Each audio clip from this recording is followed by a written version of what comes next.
Good evening, everyone. It's good to be back with you. We got a great show tonight. A couple things going down. Today, we're talking about the consecration of Russia. I'm going to scoot back. I feel like I'm all up in this. The consecration of Russia, and this is related to Our Lady of Fatima. I'm not going to do the whole Our Lady of Fatima tonight, maybe in the future. Definitely, obviously, going to be talking about her throughout the existence of this show. But specifically want to talk about the consecration of Russia because I think there's an interesting dynamic going on that relates to our modern times. So I'll get into that. And then we'll get into a couple other things right after. Maybe one other thing, possibly. So the consecration of Russia, Our Lady of Fatima, if you don't know the apparitions happening in 1917, one of the things she mentions is that she is going in the future, she's going to ask for the consecration of Russia to her Immaculate Heart. And then she's also going to ask for the first 5 Saturdays reparation devotion as well. But I'm going to stick with just the consecration of Russia. And she says, so the first time she says it, July 13th, 1917, Our Lady appears to the 3 seers in Portugal, in Fatima. And she says, I shall come to ask for the consecration of Russia to my Immaculate Heart and the communion of reparation on the first Saturdays. If my requests are heeded, Russia will be converted and there will be peace. If not, she will spread her errors throughout the world, causing wars and persecutions of the church. The good will be martyred. The Holy Father will have much to suffer. Various nations will be annihilated. That is what Our Lady says to the 3 seers. 2 of them can hear her. Saint Francisco could not hear her, and he was told later. Okay, so that's one thing. So she definitely asked for it. And then we're going to have to fast forward 12 years. So this is the one I think most people understand there's some sort of consecration of Russia thing going on. But then this happens later just to Sister Lucia or Lucia. I've heard it said both times. I usually say Lucia. So I'm sorry if it's not that. But in June 13th, 1929, Our Lady appears to Sister Lucia in Spain. She's become a religious at this point. And the other 2 seers are dead. Our Lady says, the moment has come in which God asked the Holy Father to make and to order that in union with him and at the same time, all the bishops of the world make the consecration of Russia to my Immaculate Heart. And she said this, promising to convert it because of this day of prayer and worldwide reparation. Okay, so that is that. So that's the big date I want you to remember. So this is officially in the original apparition, July 13th. She's just saying in the future, I'm going to ask for it.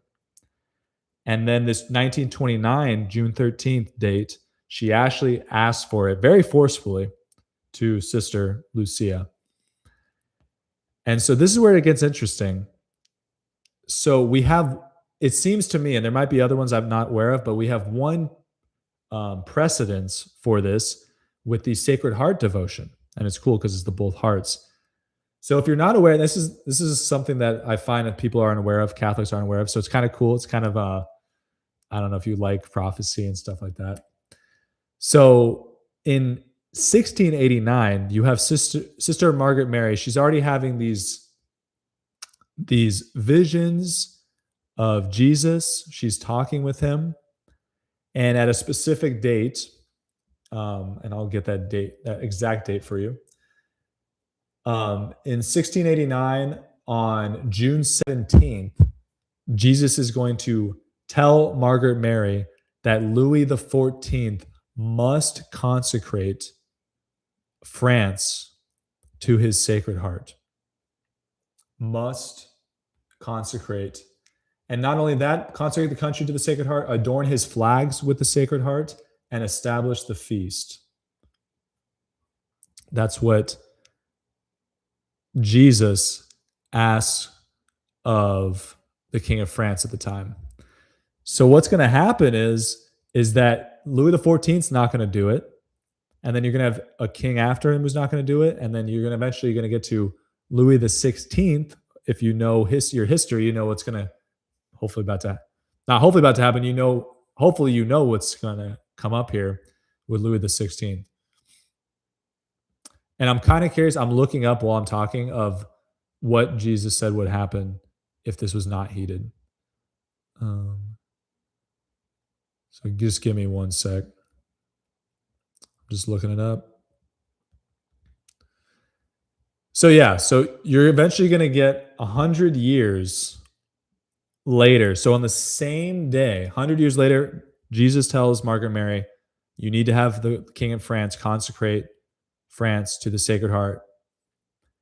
100 years from that day, June 17th, 1789, you history people, you know what happens. The same day, 100 years to the day, Louis XVI is going to have his legislative authority removed. Basically, like he's not the head of France anymore. And then 4 years later, he's going to be beheaded. And that day is the beginning of the French Revolution. So basically, the idea is that the punishment of not consecrating, or the consequence of not consecrating France to the Sacred Heart, was the French Revolution. And the French Revolution was rough. So I don't know if our Lord said any specific punishments would happen to that, but it is interesting. Our Lady told Sister Lucia that that if we did not do the consecration of Russia, we would follow the King of France into misfortune. So she directly alludes to what happened, a 100-year and then the devastation of the French Revolution. So keep that in mind. So what was the date for her asking for the consecration of the Immaculate Heart, or Russia to the Immaculate Heart? That was June 13th, 1929. So that means 100 years from now would be in 2029. We're in 2026 right now. So that means 3 years, almost to the day when I'm recording this. If we don't do that consecration, some rough stuff's going to happen. And she was more explicit than our Lord was with Saint Margaret Mary.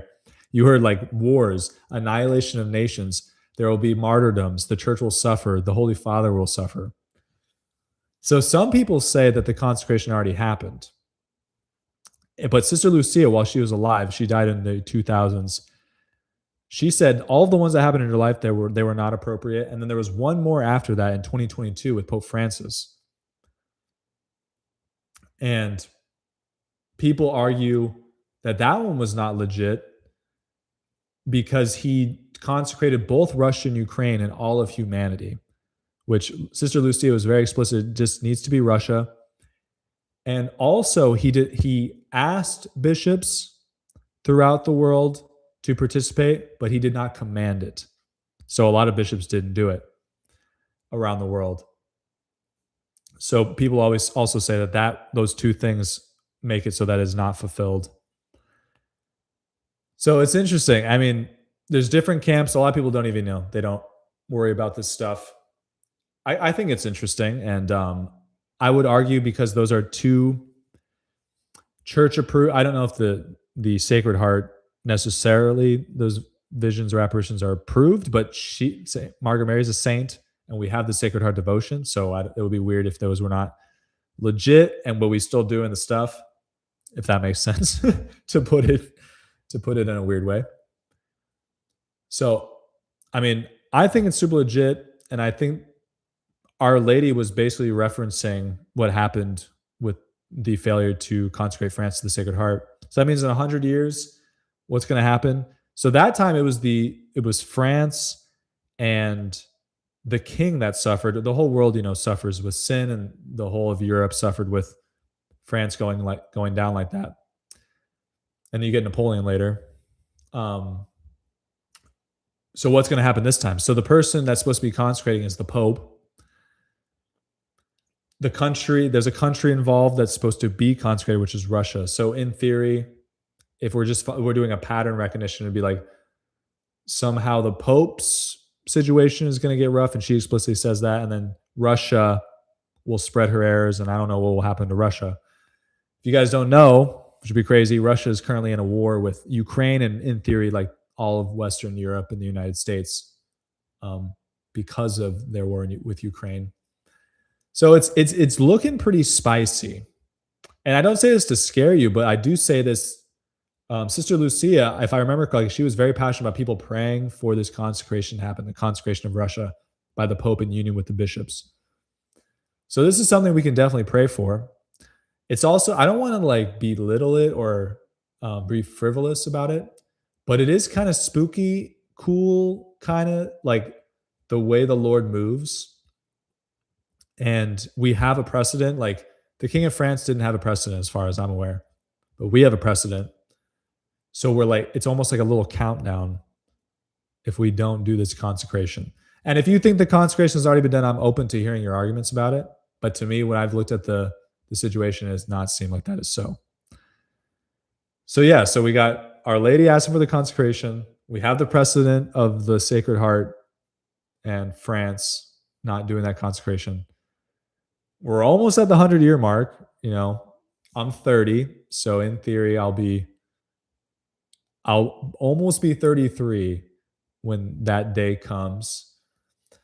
Doesn't mean I have to live my life anticipating it, but it is something that I think our Lord wanted us to be aware of and pray for, fast for, because He sent Our Lady, and it was, and also the Sacred Heart devotion. There was no, as far as I'm aware, there's no huge miracle that our Lord did to like show the King of France or to show Margaret Mary that this, like, it was really him. Right? I know like Margaret Mary was receiving a bunch of graces, obviously, and she got better. She was healed. So like her Mother Superior knew that she was talking to Jesus.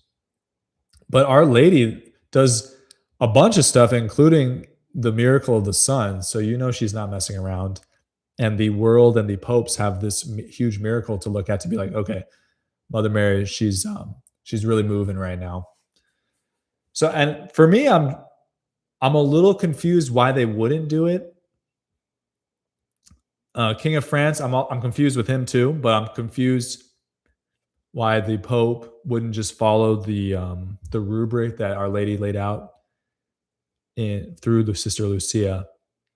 I'd be curious if you guys have any thoughts, like what would be the reasoning of not doing it? And in a political way, I don't know if there's much we can do. Maybe we could get a coalition together, be like, please consecrate. We don't want Russia to spread our errors. But we can definitely pray for it. And this is something that I've been offering my communions for, is the consecration of Russia and also the consecration of America to the Sacred Heart. There's been, I'm not aware of any apparition or visions or anything about that, but I believe the USCCB announced that America is being consecrated to the Sacred Heart this year in June, which I think would be awesome. So I've been praying for that to go down. So yeah, I just don't know why they wouldn't do it. If Fatima is legit, we have a precedent. I think we just need to do it. So if you guys feel called to, if this is calling you, this is stirring your heart a little bit, I ask you to pray for the consecration of Russia to the Immaculate Heart of Mary by the Pope in union with all the bishops. I don't know if you have to say all that, but but yeah, please ask for it. Because it's getting pretty close. And God has got us. We just have to trust in Him. But it will be interesting what goes down. And let's just be obedient to God, to His Lady, to Our Lady, His Mother, and our Mother. So that's what I have. Consecration of Russia is very interesting. I hope you guys enjoyed the 100-year thing. It's just so spicy. People are always looking for interesting things in them. It's like the Church has got it. Mother Mary's got it. Our Lord's got it. So that's the end of the main thing. And then I just want to jump in real quick because I'm always asking for boycotting of movies and stuff like that. I don't know if you guys have heard about this. It's been going on for like a week or two, maybe. That Christopher Nolan, he's making this Odyssey movie, and apparently he's got some actress picks. Like there's a woman apparently playing Achilles. I don't even know if that's true. If it's not true, my bad. I didn't really look into it too much. But the interesting part is everyone's calling for not everyone. Some people are calling for a boycott of the movie. And I was like, oh, it's my idea. I'm always, I'm like, I want the Catholic League of Decency back. I want people to boycott movies, not watch these crazy movies. And all it took was like people putting a female actress as Achilles and like a black lady as Helen of Troy or something like that to get people fired up enough to boycott a movie. Because I haven't heard maybe since like the Passion of Christ, and I was like 9 years old, that people are like, let's boycott a movie. So I was kind of hyped up. I was like, why we need to get the Catholics? Anyway, I'm just complaining now. But this is a thing. We should boycott movies. We should do this. Boycott different, not even just movies. That'd be very cool. Maybe that will be my life mission. I will restart the Catholic League of Decency. We'll boycott a bunch of stuff. It'll be great. It'll be fun. What will we boycott? We won't boycott sparkling water because that's my favorite, but we can boycott some other stuff. But we'll brainstorm. But I just wanted to bring that up because I love the idea of that. And I hope they do it. Christopher Nolan's made some good movies. I'm not going to lie. And people are like, acting like it'll be tough to miss out on this Odyssey. It'll probably be like pleasant cinematically because Christopher Nolan is a pretty good director.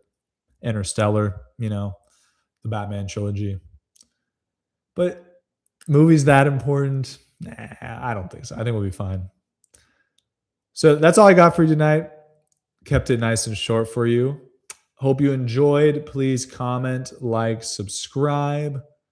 Let me know what you think. And I will see you next week. Have a good weekend. God bless you. God be with you. And good night.